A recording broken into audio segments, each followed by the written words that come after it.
And welcome back to the Hot Lap. We are talking, finally, there is some competition for Max Verstappen in the guise of Mercedes at the British Grand Prix, McLaren pretty much most races.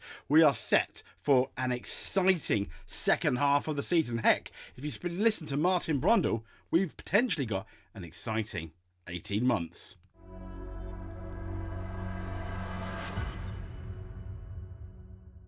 So I was kind of inspired by it was an article on planetf1.com, but it was about Martin Brundle's prediction of what he thinks to be a truly epic 18 months.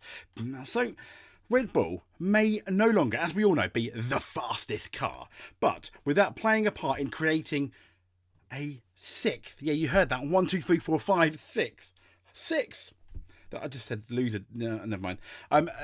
Six different winners for this season, with Lewis Hamilton having that fairy tale win at Silverstone. And Martin Brundle believes F1 is in for a truly epic 18 months of racing. So having dominated last year's championship in what we saw record-breaking fashion, fantastic if you're a Max fan, if you're a Red Bull fan, kind of boring if you are a fan of anything else, and I guess boring if you're a general F1 fan. It was an awesome spectacle to see, but let's be fair, it wasn't the most exciting thing to watch.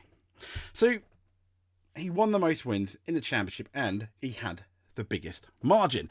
A 10-race streak victory this season. Max Verstappen and Red Bull, though, are having to work very much for their wins. So much so that the Dutchman's, he had back-to-back losses in both Austria and Silverstone. And interestingly, this marked the first time since 2022 that he lost 2 races in succession. There's also being that year's British and Austrian races. So when we roll all the way back to 2022, it was Carlos Sainz that won the British Grand Prix and Charles Leclerc that won Austria. But in total, Verstappen has lost 5 Grand Prix this season, but as they were all won by different drivers, he still holds on to that P1. You know, he doesn't just hold on to it, he has extended his advantage. It is now lying at 84 points. It is, however, put a bit more pressure on Red Bull in the Constructors' Championship. They are 71 points ahead of Ferrari, with McLaren a further 7 off the pace. 7 points away from Ferrari. Imagine that. But it is very much this Woking team, this McLaren team, as the ones to keep an eye on, because they have narrowed what was this deficit from 115 points after Norris's win in Miami to just 78 today. You can't really blame Max. The eye of Sauron-esque Christian Horner helmet marker, etc., is very much looking towards the Mexican of Sergio Perez. But Brundle, enough of that. Brundle reckons that Red Bull's RB20 is no longer the pick of the field, which I think is interesting. And this is the guy that goes out on the track, has a look at the cars, sees them, sees their body language, and he's very often right, not very often wrong. So Verstappen, as we know, he qualified 4th, well, really solid 4th, considering that he had a broken floor. Yes, it was the broken floor that he caused. But in his column, Brundle wrote, Red Bull, they no longer look the fastest car. From time to time, a bit of a handful, given the improvement from both McLaren and Mercedes. Now, Verstappen struggled in the early laps of the British Grand Prix. He himself thought he was going to finish either 5th or 6th. He wasn't really thinking about the win until, let's be fair, the last handful of laps at Silverstone.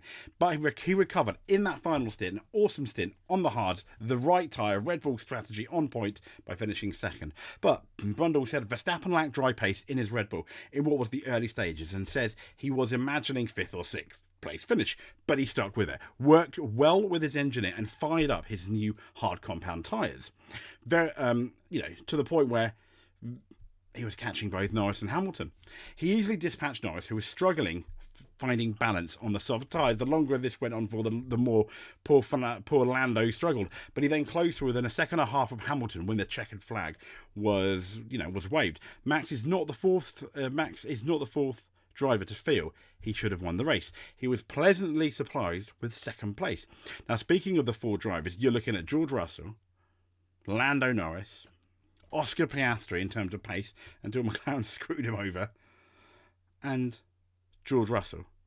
Obviously, I've mentioned that, Lewis Hamilton. But there you're 4. So as for the 4th driver, That was Lewis Hamilton, Martin said, who watched as George Russell briefly, Oscar Piastri, and then Lando led the race, but taking the lead, after the second round of stops. The Briton raced to his ninth, a record-breaking ninth Silverstone win, 150th podium, and in doing so became the sixth different winner of the championship. And of course, the fourth driver who could have won did, and indeed did so. And in some style, Brundle continued. Hamilton managed his tyres well in the 14 laps at the end, held off his old nemesis to claim that ninth winner victory, some 17 years after his first in F1, his first win in F1, giving him 104 wins, 199 podiums. He also became the sixth driver in 12 races so far this season. The sixth winner in 12 races. I mean, imagine that from 2023. We only had 3 winners last season, and I've no doubt that we are in a truly epic 18 months, Brundle said, of F1 racing now before the 2026 cars kind of ruin it all. Remember 2021? But, I mean, we've got Mercedes are back. Formula E driver Sam Bird has also mentioned that most definitely back in the conversation at the front of the field about Silverstone's win. I mean, if you remember, Silverstone, the Mercedes were at one point the fastest cars. Verstappen couldn't catch them. Norris couldn't catch them. They were pulling away from the field at the beginning in the dry. Mercedes going forward, Sam Bird said, they've won the 2 races in 7 days. Granted, they looked a lot better at Silverstone than they did Austria. But still, and I think Sam Bird even admits that George Russell was fortunate to win in Austria. But to be honest, he was nailed down for a 3rd place. It was a guaranteed podium in Austria had he finished. And here, Lewis Hamilton did deserve that win today. He raced to the victory day. It very much was not handed to him. Yes, Lando Norris did make mistakes, but he made the mistake in the pits. He decided to put the same tyres as Lewis on, but then Lewis managed those tyres better. But we know that McLaren was the fastest car potentially at that point. You just needed to look at Oscar Piastri on those mediums. So let's look at the rest of the calendar then before we finish the video. So this is what's left. We've got the next couple of weeks. We have got, that's obviously Bahrain. So let's move all the way through here with your 6 different winners. Great Britain. So we've got Hungary coming up. That's going to favour... I mean, we know how good Lewis Hamilton is at Hungary. We know how good that McLaren and the Red Bull can be at Hungary. It is a high downforce circuit. They say it's Monaco without the barriers. Can Ferrari do something at Hungary too? I still think that we cannot write off Ferrari. We kind of wrote them off a bit last year, and they came strong, legitimately having, let's be fair, the 2nd fastest car, despite not finishing 2nd in the Constructors. Belgium is next. The Red Bull would like that. Long sweeping turns, long straights. Silverstone-esque. In one way, with the way you set up the car with those long corners, but you need a lot of straight line speed. Once again, McLaren and Mercedes are going to be good there, as will Red Bull. The Netherlands, well, Max Verstappen's got to go all out for the win here. It's quite a tight circuit. They've always done well. Mercedes haven't done too bad. They'll be interesting to see what McLaren do there, and Ferrari. Italy, well, this is all about straight line speed. We know Red Bull have really, really good DRS, but when you looked at Silverstone, it didn't seem as good.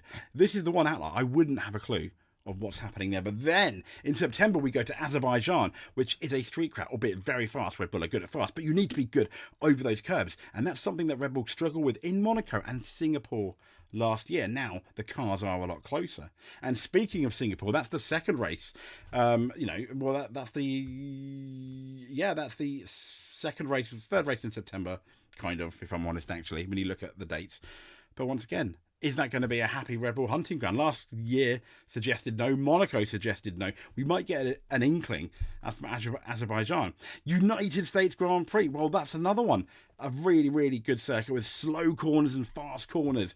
If you go well at Silverstone in Spain, you're going to go well there. So expect McLaren, Red Bull, Mercedes, Ferrari. Mexico's another one. Now, engine doesn't really mean as much there because it's quite high. It's quite high up. But they do have stacks of downforce because of the air pressure there. So that's going to be interesting. Red Bull has always gone well there. Hamilton has threatened to go well there. Lando Norris arguably had the pace to do really well there, but he messed up qualifying last year. Then we've got Brazil. That could be anyone's game. Mercedes really struggled there last year. In 2022, though, they were good. They finished 1-2. What can McLaren do there? And you do have to climb over the curbs there in the midsection. But you've got 2 very different parts of the track. Las Vegas, another street circuit. Yep, it does look like the upside down pig, but a very fast street circuit nonetheless. But, again, curbs. Is that going to be Red Bull's Achilles heel? Then we've got Qatar. Again, curbs. It's all about curves and a very fast circuit. And then finally, we've got Abu Dhabi. Again, curbs.